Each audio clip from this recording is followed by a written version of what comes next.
पहले वो कल्कि वाला सवाल जो है वो कर देते हैं पूरा, क्योंकि आगे से आगे फिर सवाल आपस में मिक्स होते जाएंगे। देखो, अगर आप कल्कि अवतार को देह मानते हो, शरीर मानते हो, तो कल्कि अवतार काल का ही अवतार है। क्योंकि काल कौन है? देव निरंजन सकल शरीरा। देव निरंजन काल भगवान ये सब शरीरों के रूप में विराजमान है। अगर तुम कल्कि अवतार को घोड़े पे बैठा हुआ, तलवार हाथ में लिया हुआ मानते हो, तो वो निरंजन का ही अवतार है। अगर तुम कल्कि अवतार को आत्म स्वरूप का अवतार मानते हो, आत्म अवतार मानते हो, तो वो स्वयं परमात्मा ही है, जिसको गरीबदास जी की वाणी में निहि कलंक राया, निहि कलंक यानी जिसमें कोई कलंक ना हो, कलंक से रहित। और जब आप कल्कि का भी अनुवाद देखेंगे, कल्कि का अनुवाद देखेंगे, कल्कि का मतलब देखेंगे, पर्यायवाची देखेंगे, तो आप जान पाएंगे कि कल्कि का मतलब होता है कलंक को खत्म करने वाला, यानी हर प्रकार के दाग से रहित, निकलंक। और निकलंक कौन है? वो आत्मदेव ही है, वो आत्म सत्ता ही है।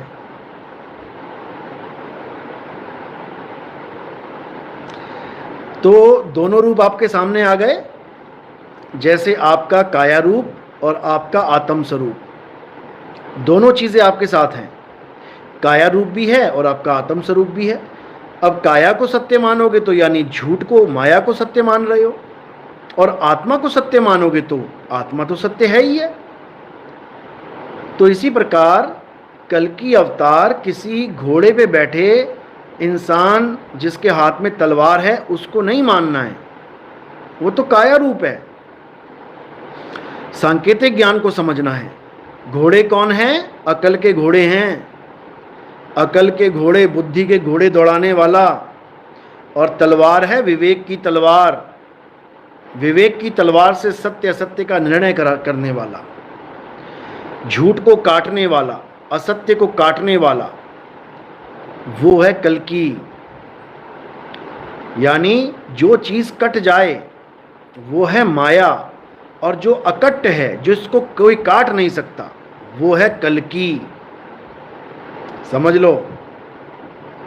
हे अर्जुन, नैनम छिंदन्ति शस्त्राणि, नैनम दहति पावका, न चैनम क्लोदन्तापो, न शोषति मारुता।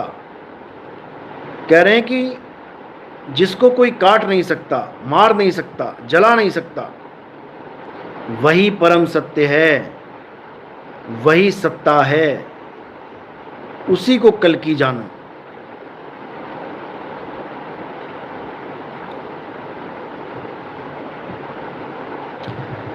गुरुजी करवा चौथ कर सकते हैं कि नहीं? अच्छा जी। मिस्र का, हाँ, मिस्र का एक वो मिला, एक क्या बोलते हैं, हबीबी। मिस्र का हबीबी मिला। 1 घंटा उससे ज्ञान चर्चा चली, 1 घंटा। अब वो पूछे मुझसे, कहता है आप कितने भगवान मानते हो? अरे मैंने कहा भाई भगवान कोई कितने थोड़ी नहीं है, भगवान तो एक है, परमात्मा एक है, अल्लाह एक है, हम एक को मानते हैं। तो कहता हिंदू, तो हिंदुओं के बारे में उसको पता था कि हिंदुओं के तो बहुत सारे देवी देवता हैं, बहुत सारे भगवानों को मानते हैं, गॉड गॉडेस को। तो उसको मैंने बड़े प्यार से समझाया कि देखो, जो गॉड गॉडेस की जो कहानी है जो आपने सुनी है, वो हमारा बेसिक ज्ञान है, वो हमारा बेस है।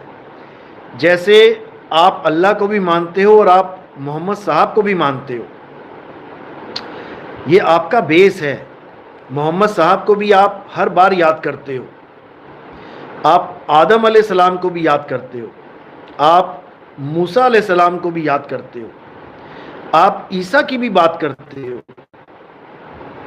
तो इसी प्रकार हमारे भी धर्म में राम जी भी हैं, श्याम जी भी हैं, हनुमान जी भी हैं, कुरुम अवतार भी है, कछुआ अवतार, क्योंकि कछुआ जो अवतार है वो विष्णु जी का ही अवतार है। कछुआ कोई घटिया शब्द नहीं है कि कोई कह दे जी कछुआ बड़ा गंदा। अरे कछुआ अवतार है भाई, दुनिया पूजती है, अवतार है वो। कुरुम अवतार है, कोई मजाक थोड़ी नहीं है, अवतार है। तो ऐसे ही अलग अलग देवी देवताओं के रूप में जिसने हमें जो ज्ञान दिया, हमने उसको भी ईश्वर माना अज्ञानता में। क्यों? क्योंकि वो ये कहते रहे कि ईश्वर एक है, लेकिन हमें ये कोई बताने वाला मिला नहीं हिंदू धर्म में कि वो ईश्वर कौन है, तो जो बता रहा था उसी को मान लिया। कृष्ण जी समझाते रहे कि हे अर्जुन, आत्मा ही सत्य है, आत्मा ही एकमात्र सत्य है पूरे विश्व में। लेकिन अब आत्मा का ज्ञान कौन करवाए? कोई करवाने वाला था नहीं, तो हमने कृष्ण जी को पकड़ लिया, कृष्ण जी को मानने लग गए। तो इसी प्रकार अलग अलग लोगों के पीछे ये दुनिया चल पड़ी हिंदू धर्म में। लेकिन जब हम गहराई में जाएंगे तब हमें समझ में आएगा कि ईश्वर एक है, परमात्मा एक है। तो जब उसने ये बात सुनी तो हैरान भी हुआ। ऊपर से उसने बोला, फिर आपका जो आखिरी गुरु है, आखिरी नबी, आप किसको मानते हो? मैंने कहा आप किसको मानते हो? कहते हम मोहम्मद साहब को मानते हैं। मैंने कहा भाई हम भी मोहम्मद साहब को मानते हैं, हम भी उनको आखिरी नबी मानते हैं। वो हैरान हो गया, कहता क्या बात कर रहे हो? कहता आप उसको आखिरी नबी मान रहे हो? मैंने कहा बिल्कुल, वो आखिरी नबी हैं। इसका मतलब समझ लो क्या है, वो आखिरी नबी हैं। इसका मतलब कि जो ज्ञान है वो पूर्ण ज्ञान है, उसमें कुछ ऐड नहीं किया जा सकता, उसमें से कुछ निकाला नहीं जा सकता। जो मोहम्मद साहब ज्ञान समझा रहे हैं, अल्लाह को, खुदा को कैसे पाना है, वो आखिरी ज्ञान है, उसमें कुछ एडिशन नहीं हो सकती, वो आखिरी सत्य है, बस उसको समझना है। बड़ा हैरान हो गया, बड़ा हैरान हो गया। कहता कमाल हो गई, कहता पहली बार कहता कोई हिंदू ऐसी बात कर रहा है। मैंने कहा भाई अभी आपको नहीं पता कि कुरान में कितने भेद छुपे हुए हैं, हदीसों में कितने भेद हैं, रहस्यमयी ज्ञान है। ये तब समझ में आएगा जब आपके जीवन में कोई कामिल मुर्शिद आएगा, कामिल मुर्शिद।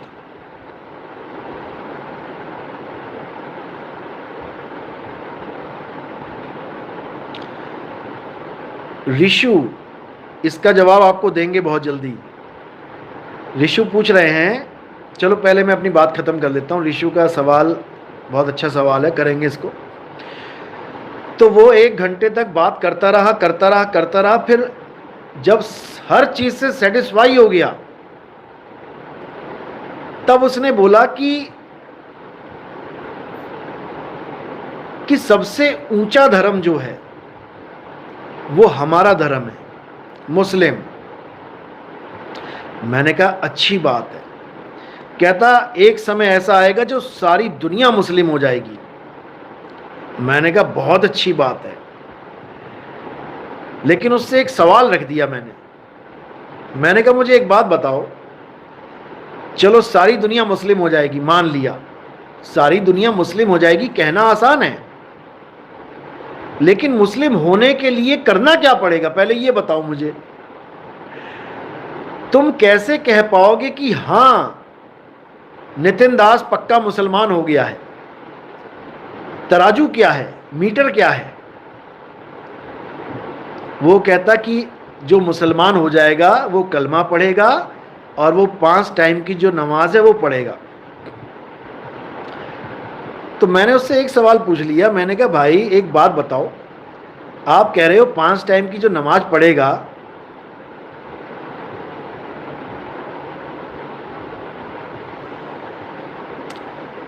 तो नमाज पढ़ने से पहले उसको अरबी सीखनी पड़ेगी। नमाज पढ़ने से पहले उसको अरबी सीखनी पड़ेगी, और नमाज इतनी लंबी, वो अरबी कैसे सीखेगा? ये बिल्कुल वैसा समझो कि जैसे मैं तुम्हें कहूं कि चाइनीज में नमाज पढ़ो, चाइनीज भाषा में तुम नमाज पढ़ो, पढ़ लोगे क्या? कितना टाइम लगाओगे सीखने में? वो बेचारा देखता रह गया, कहता भाई क्या बात कर दी आपने। मैंने कहा बात मैंने बिल्कुल सही करी है। मुसलमान होना अलग बात है और नमाज पढ़ना अलग बात है। मुसलमान होने के लिए तुम्हें अरबी की जरूरत नहीं है, लेकिन नमाज पढ़ने के लिए अरबी की जरूरत है, अरबी की जरूरत है, समझ लो। यहां पे कौन सी बातें चल रही है भाई? क्या चल रहा है यहां? झगड़ा हो रहा है क्या किसी का?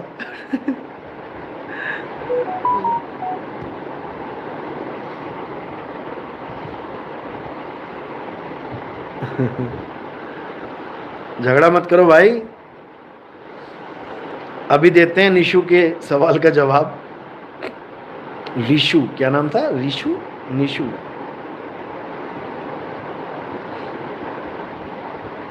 रिशु, हाँ, तो बात चली कि यानी सारी दुनिया को मुसलमान बनाना है तो सबसे पहले तो हमें अरबी के टीचर चाहिए, हमें अरबी भाषा के टीचर चाहिए जो सारी दुनिया में सारे आदमियों को अरबी सिखाएंगे पहले। अब सोच लो कि कितने अरबी के टीचर होंगे और कितने लोगों को सिखा पाएंगे वो, बताओ। अरे 1400 सालों से मुसलमानों का जो है धर्म चल रहा है, और कितने हजार सालों से हिंदुस्तान में संस्कृत भाषा का प्रचलन है। इतने हजार सालों में सब संस्कृत ना सीख पाए, 1400 सालों में सब अरबी ना सीख पाए, अरे अंग्रेजी ना सीख पाए, सब चाइनीज ना सीख पाए, जापानी ना सीख पाए। जो जिस भाषा में पैदा हो गया, जिस क्षेत्र में पैदा हो गया, वही भाषा वो सीख पाया। तो पूरी दुनिया को पहले तुम अरबी सिखाओ, मुसलमान बाद में बना लेना, कोई बात नहीं, बन जाएंगे। तुम टास्क कंप्लीट करो पहले, तुम सारी दुनिया में अरबी सिखाओ पहले सबको, उसके बाद 2 मिनट लगेंगे मुसलमान बनने में, क्योंकि अरबी सीख ली तो कुरान पढ़ लेंगे, कुरान पढ़ने में आ गया, समझ में आ गया तो मुसलमान हो जाएंगे। तुम अरबी तो सिखाओ सारी दुनिया को। बात ये है। वहीं पर एकदम जाम हो गया, जाम। कहता भाई ये क्या बात कर दी आपने? कहता आज तक हमारे कभी दिमाग में ये बात आई ही नहीं।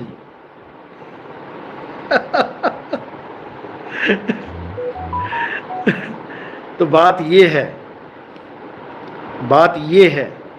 अरे हमारे हिंदुस्तान में ऐसी ऐसी औरतें हैं, आप देखते हो यूट्यूब भरा पड़ा है, जो ये भी नहीं बोल पाती कि कोटि कोटि दंडवत प्रणाम को भी पता नहीं क्या बोल देती हैं। गुरुजी मेरे चरणों में आपका कोटि कोटि दंडवत प्रणाम, ऐसे बोलने वाले भी लोग हैं। ये कब अरबी सीखेंगे? ये कब 5 टाइम की नमाज सीखेंगे? ओम नमः भगवते वासुदेवाय, इस मंत्र को याद कराने के लिए 5-5 घंटा लग जाता है बाबा जी को। बेचारी गांव की अनपढ़ औरतें इसको बोल ही नहीं पाती, ओम नमः भगवते वासुदेवाय। अरबी सीखेंगे वो। कमाल कर दी बिल्कुल। तो भाई, और देखो सबसे अच्छी बात, उसने इस बात को भी मान लिया कि अगर कोई अल्लाह से सीधी फरियाद करे तो किसी भाषा की जरूरत नहीं है, क्योंकि जानवरों का उदाहरण दिया गया कि एक जानवर अगर कुएं में गिर गया तो वो अल्लाह से अरदास कर सकता है कि नहीं? तो उस बंदे ने कहा हाँ कर सकता है, और अल्लाह उसकी सुनेगा।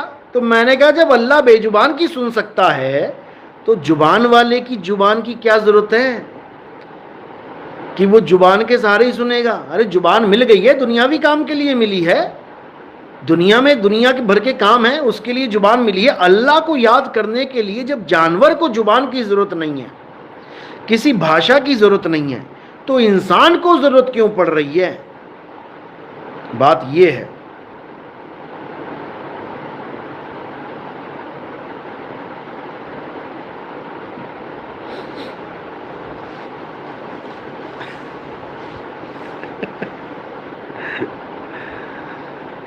तो बात यह है। अब आते हैं ऋषु के सवाल पे, क्योंकि मुझे ऋषु जी कबीरपंथी लग रहे हैं, और कबीर साहब की वाणी में आता है कि 10 अवतार माया के जानो, यानी 10 अवतारों को माया का बोला गया है, काल निरंजन के अवतार बोले गए हैं।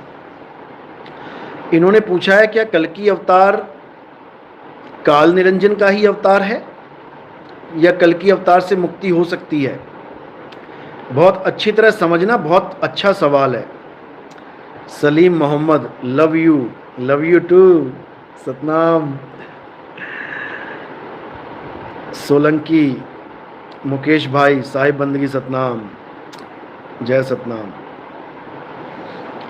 तो बड़ा अच्छा सवाल है, बहुत गहरा सवाल है, अच्छे से समझ लेना। तो बात चल रही है कि कल्कि अवतार जो है वो काल भगवान का अवतार है या मुक्तिदाता है?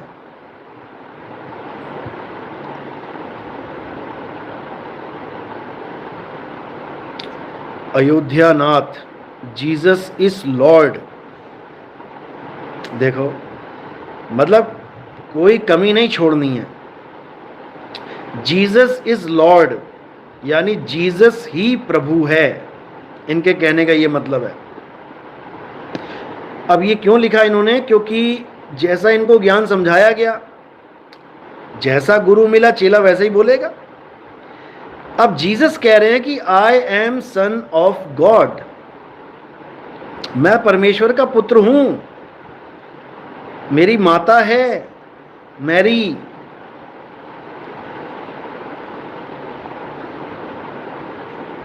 मेरी माता है, मैं माता से पैदा हुआ हूं। तो फिर तो लॉर्ड की माता भी हो गई, परमेश्वर की भी मां हो गई। बात यह है, इसी को समझना है।